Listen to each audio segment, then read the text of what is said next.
Well, hey there guys, I'm Axel the Beast, and this is the Curiosity Shop, ZeldaEngine.net video mailbag where I answer your Zelda questions. Our first question comes from the Ash Girl. Which Zelda game has the best storyline? Which has the worst? I'd say the best storyline, in my humble opinion, is Majora's Mask, because, well, some of the main game story was a little more on the, simplistic side.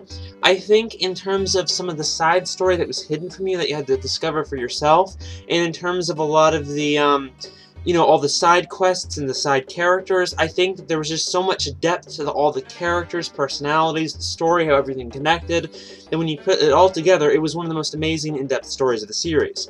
Worst? Definitely the first Zelda game, because it had no story at all. I mean, none. Okay, it had a little bit, just a little. If I have to pick a game that actually had a story, I'd probably say the worst was Twilight Princess, not because the story itself was bad or because the ideas were bad, but because I think the execution was a little more amateur from a writing standpoint. And I think, well, it was still pretty good. It was a little bit lower than the series' standard on what it's expected of it, and by most people, including me. Anthony asks, if you could change one thing in the Zelda series, what would it be? Kind of a funny question, because a lot of the time I'm talking about things I want to stay the same about the series and not to change. Except when I'm talking about Twilight Princess, and then I talk all the time about things that should have been changed.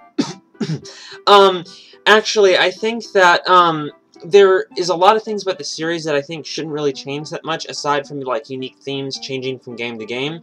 I think the one thing that I've always kind of wanted Zelda to change a bit is that a lot of the, there's lots of fantastic characters, creatures, and whatnot. I think that some of the basic concepts behind the Zelda world, and especially the areas you go to, are kind of grounded. They feel kind of realistic. Even some of the more fantastic places like Zora's Domain feel a little more normal than you feel kind of normal. So what I think I'd like to see is a Zelda game where there are more fantastic locations, really fantastic, amazing fantasy locales that you wouldn't see in real life necessarily. A little like Majora's Mask, but even that didn't go as much as far as I'm talking about in some cases. I'm talking like amazingly beautiful, mystical, fantastic, unrealistic, dreamlike locations. I think that would be really interesting to see. Just take a really amazing place, just make something up. I think that'd be cool. WDW4 asks, when is The Legend of Zelda Skyward Sword coming out? I really want to know. Well, we don't know for sure. I mean, I want to know too, but we don't really know for sure. Basically, I still think it's going to come out this year. At least that's what I think. I don't think they're going to delay it again. They said it was going to come out this year, and for the most part, I think that's probably accurate. I think we'll get a definite release date, probably, at E3, though I guess we'll have to see. It's not that far away, though. Pretty close. DLC asks, in Skyward Sword, what do you think of the turmoil below being the Hyrulean Civil War? I believe that's the war where Hyrule is first, united, I think, if that's the one you're referring to. I think that's very possible. I think that what we're going to essentially see is the forming of Hyrule as we know it, including the royal family and everything. And I think that does tie into the Hyrulean Civil War. And I also think it may very well tie into, or kind of has to, the Interloper War, where the Dark Interlopers, or the Dark Tribe, tried to seize the Triforce, and I believe that it was explained in Twilight Princess that this would tie into a war between the species fighting over the Triforce. So I think that those will be the same thing, and I think that's what we're going to see in Skyward Sword. Though, of course, excessive speculation will raise high expectations, and knowing Nintendo, they might think, let's do something simple, basic, a funny little adventure game, whimsical adventure. Oh wait, you guys wanted us to do some kind of epic, timeline connection thing? Oops. I mean, that hasn't happened before or anything. Pitsy Burger asks, I have heard a lot of things about the Coming of the Flood being a possible game, and I don't understand what it is. Could you please explain? All I know is it is supposed to be before the Wind Waker, and it's not a real game.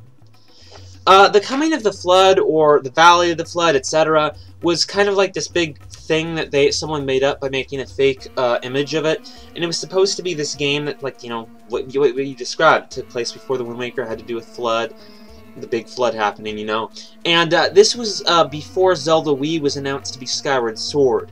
And the fact is that it's not real. It was a hoax, it was made up, it's confirmed fake, there's nothing more to it. AXB Hikaru asks, when they announced an Ocarina of Time remake, I was excited, but once I saw the graphics, I was disappointed to see Link's fingers are still conjoined and most characters still use 2D facial expressions, when games like Street Fighter 4 3D and Resident Evil on the 3DS used very detailed character models with separate fingers and 3D expressions. It kinda makes me wonder if Grezzo even put that much effort into this remake. Do you think Nintendo even tried that hard with this remake? Sheik's character model looks practically the same. One thing about Ocarina of Time 3DS is, despite its status as a remake, it's not changing much. In that way, it's more like a re-release with graphical updates and a couple things tacked on. When I think remake, I actually technically think of a full reimagining, made-from-scratch game. This is not that. It's the same game, with stuff added on, stuff modified and changed.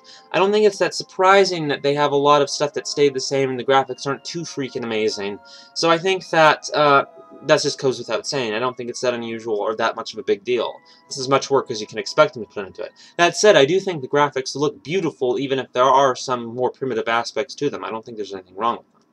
The Last Sheikah asks, do you think we'll see another Zelda game featuring new Hyrule, like in Spirit Tracks? Yes and no, because for a couple things. First of all, I think possibly, theoretically anyway, timeline-wise, Nintendo now considers some of the older games to take place after either Spirit Tracks in New Hyrule or after Twilight Princess in that Hyrule. I'm not really sure, but it seems like it might be what they're intending. And aside from that, every Zelda game has a new Hyrule. In most cases, they're the same Hyrule, but they completely change, completely reinvent the area to make, this completely new experience for each game. So I think it's going to continue to happen. I don't think it's relevant which Hyrule it is, except for timeline connection, which is never clear at all. Megatectite asks, would you like to see the transformation feature come back, like the masks from Majora's Mask or the wolf from Twilight Princess? Do you think Nintendo will bring it back?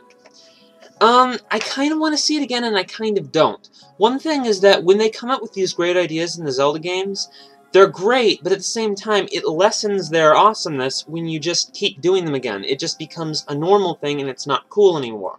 That said, I do want to see transformations again, along with other things that fall under that, but I don't want to see them all the time as a standard in the series. Every once in a while is fine.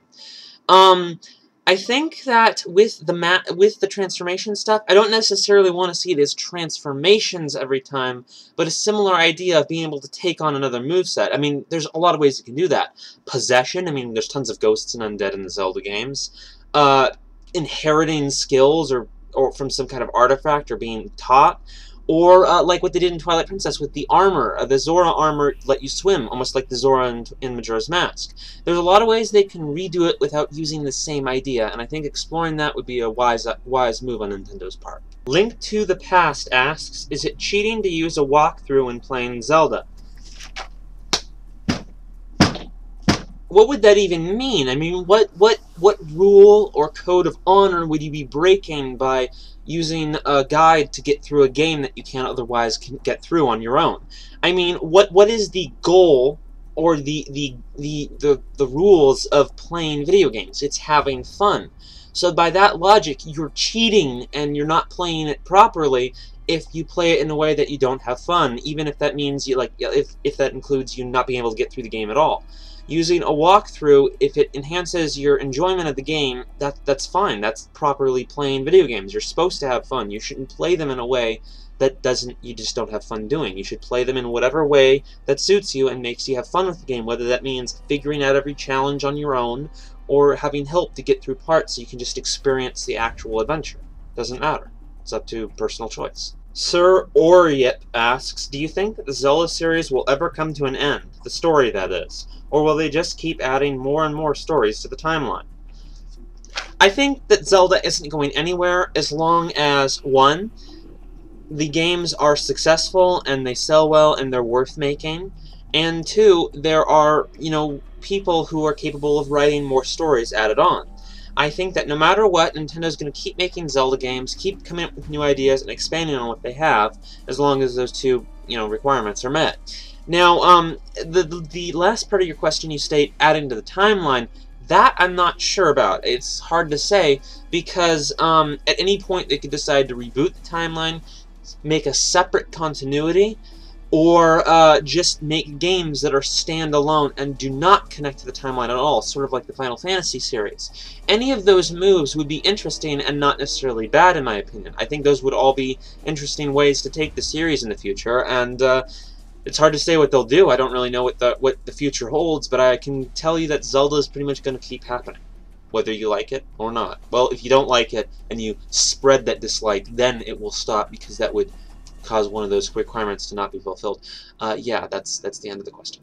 Alright guys, that's it for this time. Be sure to send your questions to the contact page in the description, or up there where I'm going to stop pointing at the description.